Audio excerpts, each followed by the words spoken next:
தமிழ் திரையுலகின் மிகச்சிறந்த வில்லன் மற்றும் குணச்சித்திர நடிகர்களில் ஒருவரான S.A. அசோகன் மே 20, 1931 அன்று திருச்சியில் பிறந்தவர். இவருடைய இயற்பெயர் ஆண்டனி ஆகும். T.R. ராஜகுமாரியின் சகோதரரான T.R. ராமண்ணா அசோகன் என்ற பெயரை சூட்டினார். சாமுவேல் என்ற தன்னுடைய தந்தையின் பெயரின் முதல் எழுத்தையும் தன்னுடைய பெயரான ஆண்டனியின் முதல் எழுத்தையும் சேர்த்து S.A. அசோகன் என்று பெயரை மாற்றிக்கொண்டார். திருச்சியில் உள்ள புகழ்பெற்ற புனித ஜோசப் கல்லூரியில் இளங்கலை பட்டப்படிப்பை முடித்தவர். கல்லூரி பருவத்திலேயே நாடக மேடைகளில் தன்னுடைய தனித்துவமான நடிப்பை வெளிப்படுத்தி பல தங்க பதக்கங்களை வென்றவர். கல்லூரி படிப்பிற்கு பிறகு இயக்குனர் T.R. ராமண்ணாவை சந்தித்தார். இவர் இயக்கிய பல திரைப்படங்களுக்கு உதவி இயக்குநராக பணிபுரிந்தார். 1953 வெளியான ஔவையார் திரைப்படத்தில் ஒரு சிறிய வேடத்தில் அறிமுகமானார். அதன் பின்னால் வெளிவந்த கப்பலோட்டிய தமிழன் திரைப்படத்தில் ஆஸ் துரை வேடத்தில் நடித்து பெரும் பாராட்டை பெற்றார். அதன் பின்னரே கர்ணன், உலகம் சுற்றும் வாலிபன், வல்லவனுக்கு வல்லவன், அன்பேவா, அடிமைப்பெண், கந்தன், கருணை போன்ற பல வெற்றி படங்களை கொடுத்தார். இரவும் பகலும் என்ற திரைப்படத்தில் இறந்தவனை சுமந்தவனும் இறந்துட்டான் என்ற புகழ்பெற்ற பாடலை தனது சொந்த குரலில் பாடி அசத்தியுள்ளார். அக்காலகட்டத்தில் நடிகர் S.A. அசோகனுக்கு சரஸ்வதி என்பவர் மீது காதல் மலர்ந்தது. நடிகர் S.A. அசோகன் ஒரு கத்தோலிக்க கிறிஸ்தவர். ஆனால் சரஸ்வதி பிராமண இனத்தைச் சேர்ந்தவர் என்பதால் அவர்களுடைய காதலுக்கு இரு குடும்பத்தாரும் கடும் எதிர்ப்பை தெரிவித்தனர். ஒரு கட்டத்தில் அசோகன் சரஸ்வதி வீட்டிற்கு வந்து பெண் கேட்ட போது சரஸ்வதியின் குடும்பத்தார் தர மறுத்ததோடு அசோகனை மிரட்டி வெளியனுப்பினர். அதன் பிறகு இருவரும் இரு குடும்பத்தாருக்கும் தெரியாமல் சென்னைக்கு வந்தனர். சென்னைக்கு வந்த இருவரும் எம்ஜிஆரிடம் அடைக்கலமாயினர். எம்ஜிஆர் இரு குடும்பத்தாரிடம் சமரசமாக பேச முயற்சி செய்த போதும் அவர்கள் ஏற்கவில்லை. ஆனாலும் எம்ஜிஆரின் தலையிட்டால் திருமணத்தை அவர்களால் தடுத்து நிறுத்த முடியவில்லை. ஆனாலும் சரஸ்வதியின் வீட்டிலிருந்து கடும் எதிர்ப்பும் மிரட்டலும் வந்து கொண்டே இருந்தது. பெண் வீட்டார் தரப்பிலிருந்து ஏதேனும் இடையூறு வருமோ என்ற அச்சம் இருந்ததால் எம்ஜிஆரை முன்னின்று திருமணத்தை நடத்தி வைத்தார். திருமணத்தின் போது எந்த பிரச்சனையும் வந்துவிடக் கூடாது என்பதற்காக சென்னை மயிலாப்பூரில் உள்ள ஒரு தேவாலயத்தின் உள்ளே கதவை மூடிக்கொண்டு ரகசியமாக திருமணம் செய்து கொண்டனர். இவர்களது திருமணத்தில் எம்ஜிஆர், இயக்குனர் A.C. திருலோகச்சந்தர் மற்றும் தயாரிப்பாளர் M. சரவணன் உள்ளிட்ட மிகச்சில நெருக்கமானவர்கள் மட்டுமே கலந்து கொண்டனர். கிறிஸ்துவ முறைப்படி திருமணம் நடக்கும் போது மணமகள் ஒரு கிறிஸ்துவ பெண்ணாக இருக்க வேண்டும் என்பதால் மேரி ஞானம் என்ற பெயரை சரஸ்வதி ஏற்றுக்கொண்டார். அசோகனின் வாழ்க்கையில் மிக முக்கியமான நண்பராக எம்ஜிஆர் இருந்தார். ஒருமுறை இருவருக்கும் இடையே மனஸ்தாபம் ஏற்பட்டு சில ஆண்டுகள் பேசாமலேயே இருந்தனர். அந்த சமயத்தில் அசோகன் கடும் பண நெருக்கடியிலும் பட வாய்ப்புகள் இல்லாமலும் தவித்தார். அப்போது யாரும் எதிர்பார்க்காத வகையில் எம்ஜிஆர் தன்னுடைய உலகம் சுற்றும் வாலிபன் படத்திற்காக அசோகனை அழைத்தார். அந்த சந்திப்பின் போது அசோகன் உணர்ச்சி வசப்பட்டு எம்ஜிஆரை நீதான் என்னுடைய உண்மையான நண்பன் என்று அரவணைத்துக் கொண்டார். மீண்டும் எம்ஜிஆர் படங்களில் அசோகன் நடிக்க தொடங்கிய போது மற்ற தயாரிப்பாளர்கள் தேடி வந்து அசோகனுக்கு வாய்ப்பு கொடுத்தனர். அதன் பிறகுதான் அசோகன் பல பிரமாண்டமான படங்களில் வில்லனாகவும் குணச்சித்திர நடிகராகவும் நடித்து தனது இழந்த சொத்துக்களை மீட்டார். அதே சமயம் எம்ஜிஆர் அரசியலுக்கு வந்தபோது அசோகன் அவருக்கு பின்னணியில் இருந்து பல ஆலோசனைகளையும் வழங்கியுள்ளார். குறிப்பாக எம்ஜிஆர் தன்னுடைய படங்களில் ஏழை பங்காளன் என்ற பிம்பத்தை உருவாக்குவதற்கு அசோகனின் யோசனைகளும் முக்கிய காரணமாகும். வில்லனாக நடித்தாலும் காட்சிகளில் எம்ஜிஆரை எப்படி உயர்த்தி பேசினால் மக்கள் ரசிப்பார்கள் என்பதை அசோகன் ரகசியமாக திட்டமிட்டு கொடுத்துள்ளார். இதனால் அசோகன் அரசியலில் தனக்கு முக்கியத்துவம் தரப்படும் என எதிர்பார்த்தார். அது கிடைக்காத போது மிகுந்த ஏமாற்றமும் இருவருக்கும் இடையில் மனத்தாங்கலையும் உருவாக்கியது. அடுத்த சில நாட்களில் ஒரு படப்பிடிப்பு தளத்தில் எம்ஜிஆருக்கும் அசோகனுக்கும் இடையே கடுமையான வாக்குவாதம் ஏற்பட்டது. எம்ஜிஆர் ஒரு காட்சியில் அசோகனை சற்று தாழ்த்தி பேச சொன்னார்.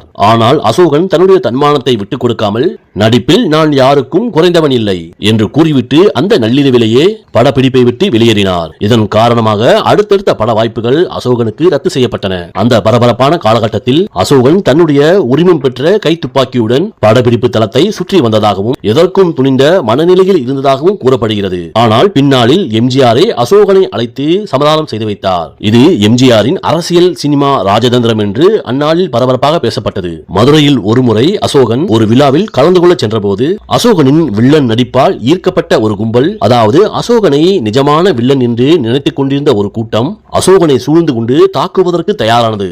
அப்போது அசோகன், தள்ளி நில்லுங்கடா, என்னடா பாக்குறீங்க, நான் திரையில தான் வில்லன், நிஜத்திலையும் அப்படித்தான் இருக்கணும்னு நினைக்கிறீங்களா, மரியாதையா வழிவிடுங்க, இல்லைனா நடக்கிறதே வேற என்ற அசோகனின் வார்த்தைகள் இடி முழக்கம் போல இருக்க என்ற கர்ஜனையையும் நேரில் பார்த்த அந்த மக்கள் அசோகன் நிஜமாகவே ஏதோ செய்ய போகிறார் என்று பயந்து போய் அப்படியே பின்வாங்கி வழிவிட்டனர். அந்த ஒரு நொடியில் அந்த மாபெரும் கூட்டத்தையே தன்னுடைய குரல் அதிகாரத்தால் கட்டி போட்டவர் S.A. அசோகன். அசோகனுக்கும் எம்ஜிஆருக்கும் இடையே விரிசல் ஏற்பட்டிருந்த ஒரு காலகட்டத்தில் அசோகன் மிகுந்த மனவேதனையில் இருந்தார். அப்போது அசோகன் எம்ஜிஆருக்கு ஒரு கடிதம் எழுதினார். அது சாதாரண கடிதம் அல்ல, தன்னுடைய விரலை கீறி அந்த ரத்தத்தால், உங்களை நான் இன்னும் என்னுடைய அண்ணனாகவே பார்க்கிறேன், ஆனால் என்னுடைய தன்மானமும் எனக்கு முக்கியம் என்று எம்ஜிஆருக்கு கடிதம் அனுப்பியுள்ளார். இது அசோகனுக்கு எம்ஜிஆர் மீதான பாசத்தை வெளிப்படுத்துகிறது. எம்ஜிஆர் திமுகவிலிருந்து நீக்கப்பட்ட அந்த பரபரப்பான காலகட்டத்தில் எம்ஜிஆரின் அரசியல் ஆலோசகர்களாக பலர் முன்னிறுத்தப்பட்ட போது அசோகன் சத்தமே இல்லாமல் ஓரங்கட்டப்பட்டார். இந்த நிகழ்வு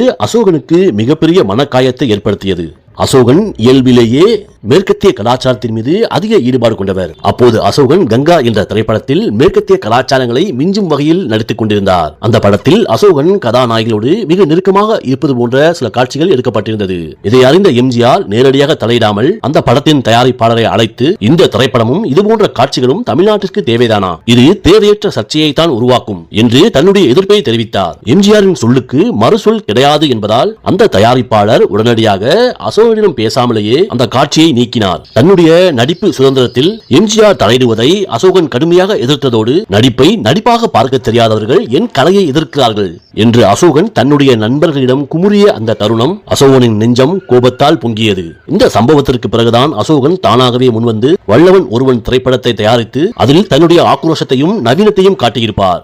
70களின் தொடக்கத்தில் ஒரு குறிப்பிட்ட அரசியல் குழுவால் எம்ஜிஆரின் உயிருக்கு அச்சுறுத்தல் ஏற்பட்டது. அப்போது எம்ஜிஆரின் பாதுகாப்பு வளையத்திற்குள் தெரியாமல் அசோகன் தன்னுடைய சொந்த செலவில் மதுரையைச் சேர்ந்த சில முரட்டு மனிதர்களை திரட்டி எம்ஜிஆர் செல்லும் இடமெல்லாம் மறைமுகமான பாதுகாப்பை கொடுத்தார். ஆனால் அசோகன் இப்படி செய்தது எம்ஜிஆருக்கே தெரியாது. ஒருமுறை அந்த பாதுகாப்பு வீரர்களில் ஒருவர் பிடிபட்டு விசாரித்த போது அசோகனின் பெயரை கூறிவிட்டார். எம்ஜிஆர் அசோகனை அழைத்து கடுமையாக கோபித்துக் கொண்டதோடு, எனக்கு பாதுகாப்பு கொடுப்பதற்கு நீ யார் அசோகா என்று கேட்டதற்கு அசோகன் சொன்ன பதில், நீங்க செத்தா இந்த சினிமா செத்துடும், நான் செத்தா ஒரு வில்லன் தான் சாவான், அதான் நான் பாதுகாப்பு கொடுக்கிறேன் என்றார் அசோகன். இது இருவருக்கும் இடையே இருந்த இரத்த பாசத்தின் உச்சமாக அந்நாளில் பேசப்பட்டது. ஒரு காலகட்டத்தில் அசோகன் ஒரு தீவிரமான காதலை ஒரு பின்னணி பாடகியிடம் வைத்திருந்தார். அந்த காதல் திருமணம் வரை சென்றது. ஆனால் திருமணம் நடக்கவில்லை. அந்த துக்கத்தில் அசோகன் தன்னுடைய அறையில் ரகசியமாக தற்கொலைக்கு முயன்றார். அவரது உதவியாளர் சரியான நேரத்தில் கதவை உடைத்து உள்ளே சென்றதால் அசோகன் காப்பாற்றப்பட்டார். அசோகனின் புகழ்பெற்ற அந்த காதலி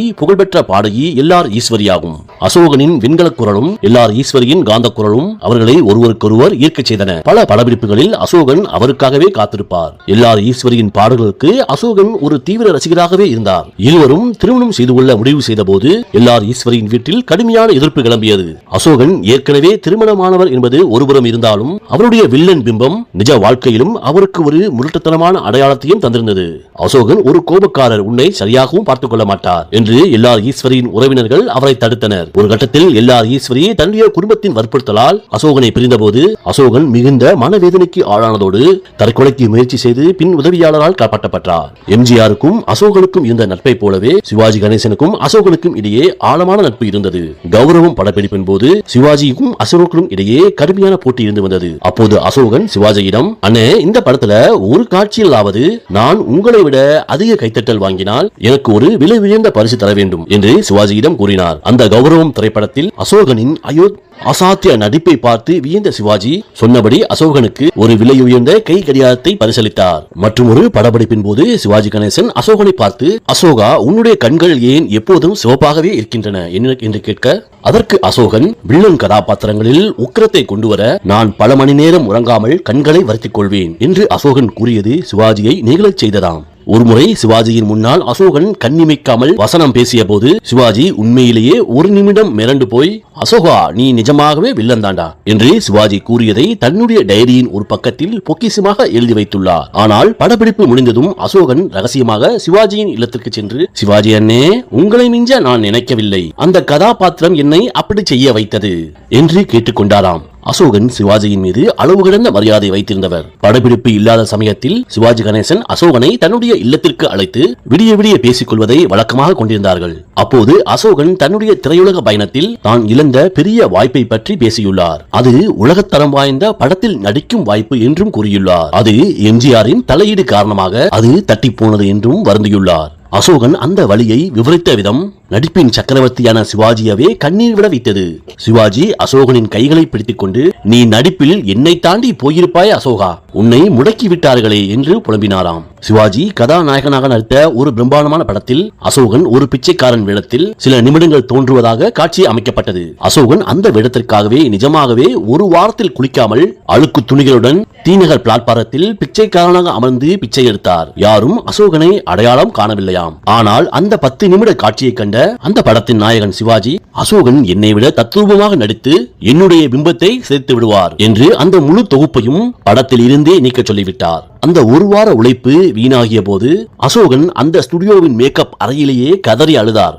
சிறிது நேரத்தில் தன்னைத்தானே சமாதானப்படுத்திக் கொண்டு இனி பெரிய நடிகர்களின் படத்திற்காக எந்த ரிஸ்கும் எடுக்க போவதில்லை என்று சொல்லிவிட்டு சென்றாராம். அசோகன் தன்னுடைய சொந்த படமான வல்லவன் ஒருவன் திரைப்படத்தில் தானே நடிப்பதற்காக திட்டமிட்டிருந்தார். ஆனால் பட விநியோகஸ்தர்கள் வில்லன் நடித்தால் படம் ஓடாது, விற்கவும் முடியாது, ஜெய்சங்கர் நடித்தால் தான் வாங்குவோம் என்ற நிபந்தனையும் போட்டனர். தன்னுடைய கனவு படம் வெளிவர வேண்டும் என்பதற்காகவே அசோகன் தன்னை தாழ்த்திக் கொண்டு ஜெய்சங்கரை ஹீரோவாக்கினார். வல்லவன் ஒருவன் திரைப்படம் மிகப்பெரிய வெற்றி என்றாலும் அசோகனிடம் கடன் கொடுத்தவர்கள் வரிசை கட்டி நின்றனர். அசோகன் யாரிடமும் பேரம் பேசாமல் தனக்கு கிடைத்த லாபத்தை அப்படியே எடுத்து அனைவருக்கும் பிரித்துக் கொடுத்தார். அந்த படத்தின் வெற்றி அசோகனுக்கு திரையுலகில் கௌரவத்தை தந்தாலும் அவருடைய வங்கி கணக்கு பூஜ்ஜியமாகவே இருந்தது.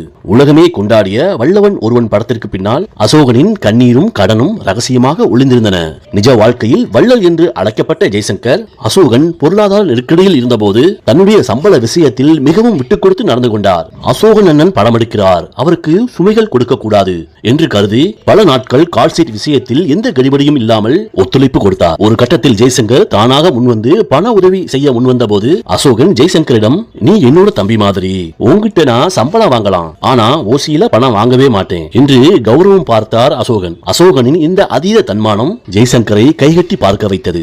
வல்லவன் ஒருவன் திரைப்படத்தில் அசோகனின் தத்ரூபமான நடிப்பை பார்த்த ஜெய்சங்கர், அண்ணே நிதானமா பண்ணுங்கண்ணே என்று கேட்டாராம். அப்போது அசோகன் சிரித்துக்கொண்டே, தயாரிப்பாளராக நான் தோற்று போய் நிற்கிறேன் தம்பி, ஒரு நடிகனாக நான் ஜெயிக்க வேண்டாமா என்ற வார்த்தை ஜெய்சங்கரை மிகவும் வருத்தப்பட வைத்ததாம். பின்னாளில் ஜெய்சங்கர் தன்னுடைய நண்பர்களிடம் பேசி அசோகனுக்கு புதிய பட வாய்ப்புகளை வாங்கித்தர ரகசியமான முயற்சிகளை செய்துள்ளார். எம்ஜிஆர் மற்றும் சிவாஜி கணேசன் அசோகனை நேசித்தார்கள். ஆனால் அதே சமயம் அவரை தங்களுக்கு கீழே ஒரு குறிப்பிட்ட எல்லைக்குள் வைத்துக் கொண்டார்கள்.